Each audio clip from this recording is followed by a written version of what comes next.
Hi, it's me, Midsummer, and today I want to talk about Winx Club, or Fate, the Winx Saga, as it's formerly known as. Alright, picture this. The date is January 22nd, 2021, and everything is fine. Relatively, at least, if you could overlook everything that already went down that month. And then, without warning, Netflix decides to drop their teaser trailer for the new Winx Club show. And it's fair to say that its reception was less than ideal, for them anyway. I guess you can say that everybody lost their shit. But why?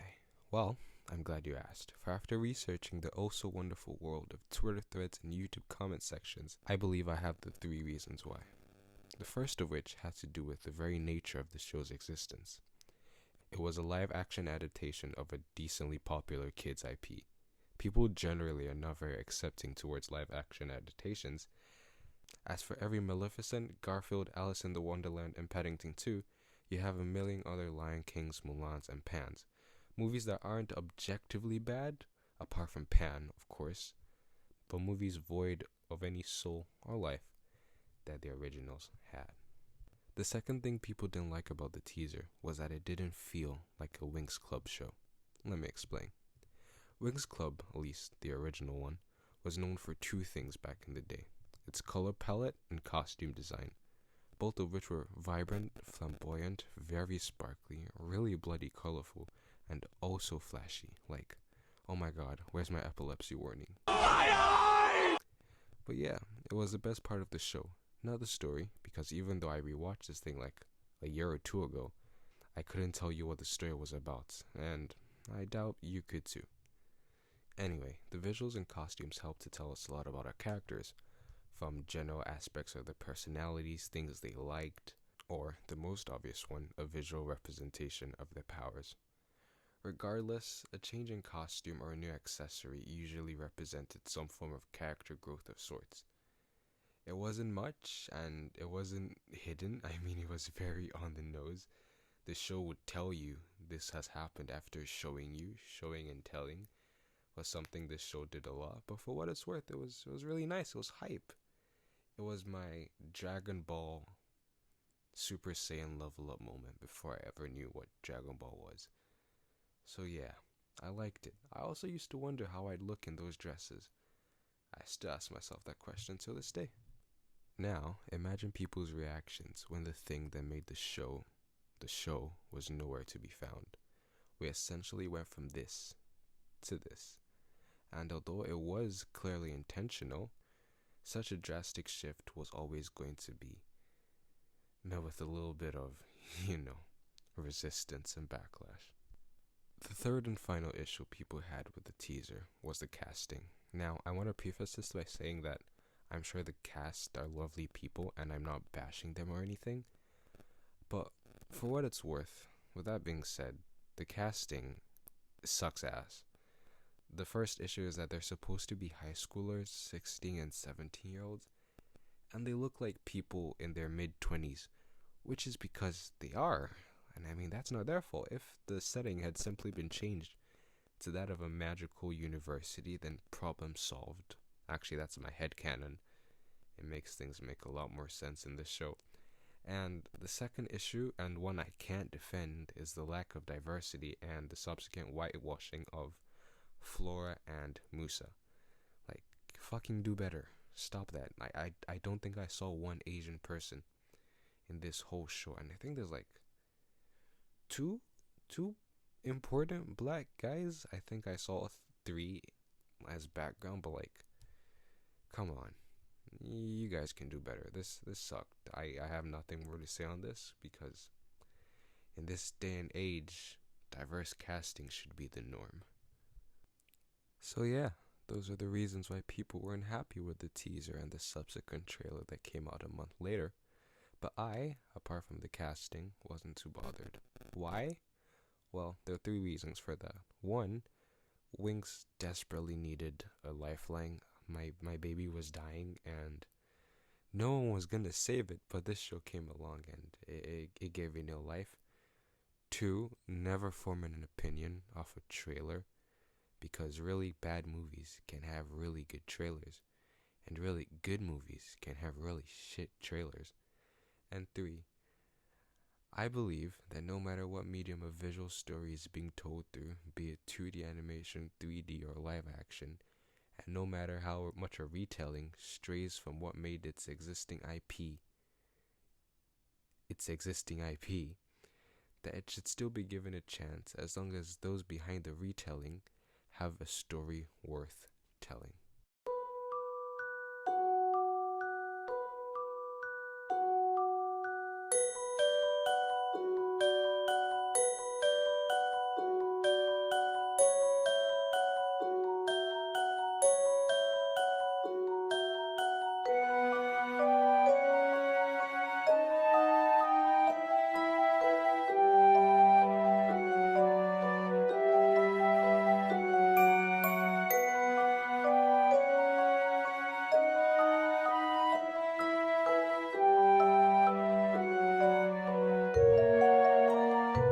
So, is there a story worth telling here?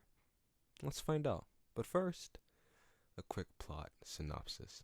The show follows Bloom, our main character, as she's hoisted into the magical world of wherever her school is, I forget.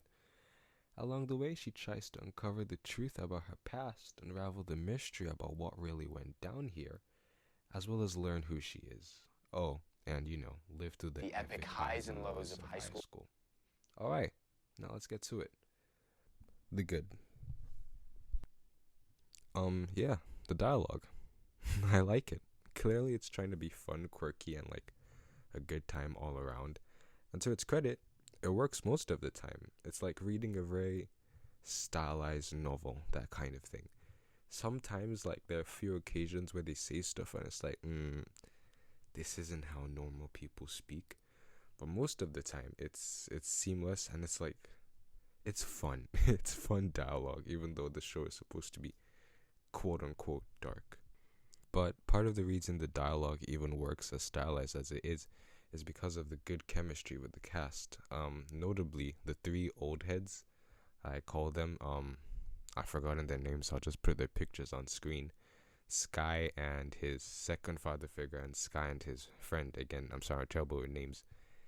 It just works. It feels believable. It's like they know each other.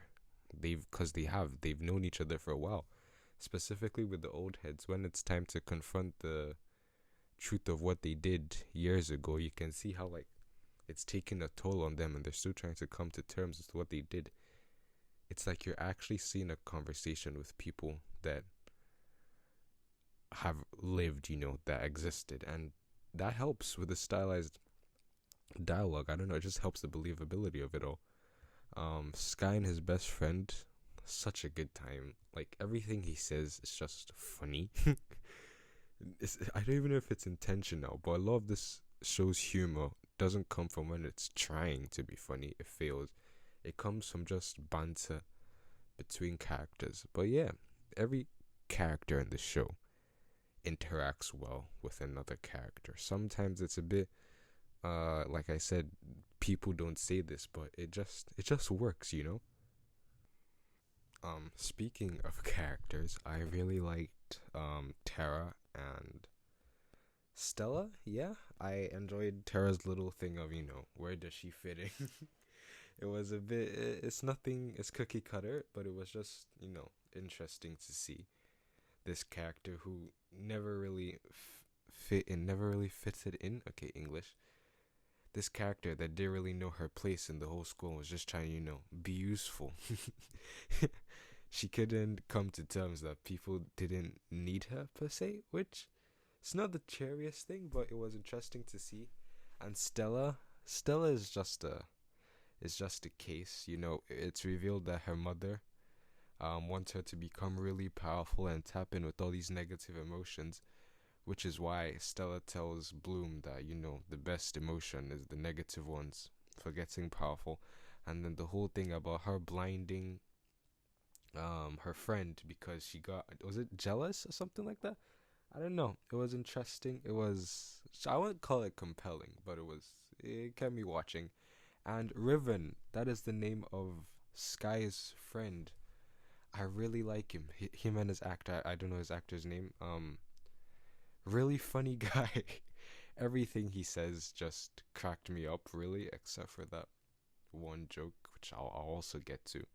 But yeah, and then the three ODs, those were like the highlight of the show. Them, especially the little, I think it was episode 5, where the flashback, when they're trying to, come to terms with what they've done and try to move on, and how it's revealed that he killed Sky's father. That was good. I like those three. As for the last thing that I liked, the interior set design. Oh my god, it is so good. I see this a lot in media when like a room just lacks personality, but I don't know, every room in this place felt believable. It gave off certain little aspects of their character. It was like the transformation scene but without the transformations. I don't know. I'm gonna have some pictures up on screen of what I mean. It's like it helped the believability of the setting, and I think that was probably my favorite part of the show. The set designs. Yeah. I'm redoing the audio for the bad part because listening over 2 days after, it's very ranty. I got angry talking about it, and this is still unscripted. This show isn't worth my time to script the bad part again, but I'm gonna start again. So the issues I have with this show, spoiler, there's a lot. Okay, let's just start with normal objective things. Some of the acting needs work, like at least 2 takes. Specifically for Sky, there's some emotional beats that just don't hit. The self-aware humor isn't. It's not funny. It's more I'm laughing at you, not with you. Yeah, I get you acknowledge tropes and stereotypes there in your show, but you still go ahead and continue those tropes to a T. So what was the point? An example of that, and another issue I had with the show was Bloom and Sky's romance is just so forced. There's nothing there. There's unironically more chemistry with Sky and Stella, which is just wow. I think Musa and Tara's brother, I can't remember his name. He's not important really. Um, the romance shouldn't have been an issue. Like I get it, you're 16, you don't wanna upset your friend, but I was stupid. It was stupid. What else is stupid? The whole throuple thing with Riven, Token Black Boy. Sorry, I just can't remember your name. And Beatrix. Yeah, that was weird. That was really weird. Also the black guy. Why can't I remember his name? I'm really tired. The way he switches up in the last episode and like suddenly wants to save Beatrix, even though Beatrix has been nothing but horrible to him the whole way, and like the only one he likes in the throuple is Riven. That's very clear. So why he just all of a sudden wants to save her? It's just so strange because everything that's led up to there would make us believe that he doesn't like her. But whatever. He's not the only character that switches up and gives me whiplash, like my friend said. Who else? Stella. That whole suddenly being nice to Bloom thing. That came out of left field. I don't understand it. Yeah, Riven. I keep coming back to him. I like his character and his actor a lot, but I don't understand why he was making biphobic, homophobic jokes when he's also clearly bi. I didn't get it. My friend actually said it was just to emphasize how he's willing to do anything for Beatrix, but I was like, that's still weird. Okay, some other issues, like the major ones I had. Aisha and Bloom. Like I like their relationship a lot, decently anyway. But Aisha's whole thing is how she has to come to terms with the fact that although she works a lot harder than Bloom, she's not supposed to be at the same power. Like Bloom is just stronger than her, I'll come back to that. The thing is, feats wise in the show, Aisha and Bloom basically do the same thing. Aisha saves Bloom twice, and I'm supposed to believe that she's struggling. Okay, you showed me one clip where she couldn't sustain a bubble, a big bubble, but then in the next clip she's doing something better, and she saves a protagonist twice. So it doesn't work. You're telling me, but you're not showing me the difference in power. And the only time that happens is when Bloom gets the stupid wings. And even then, still, um, I'm gonna touch on that Rosalind thing because it's eating at me. What else is there? Yeah. Also, again, back with Aisha and Bloom. I hate how Aisha was constantly the voice of reason, and I could go into depth and talking about how black characters are always the wise ones, whatever.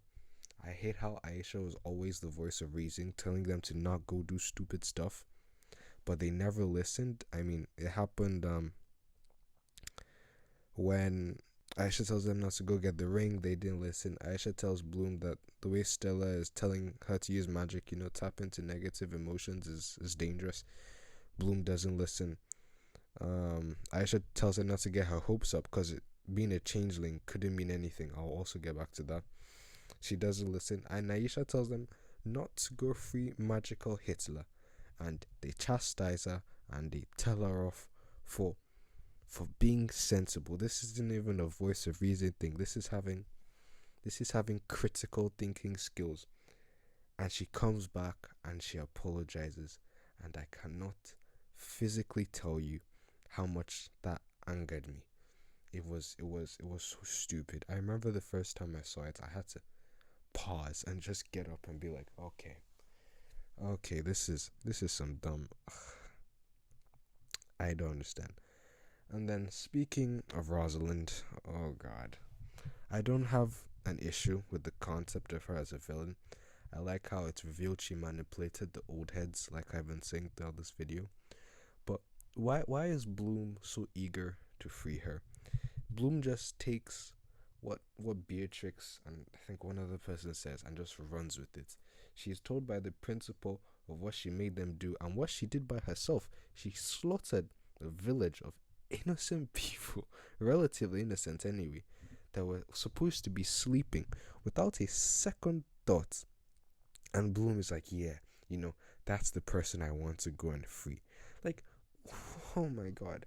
She freed magical Hitler for because she wants to know who her real parents are.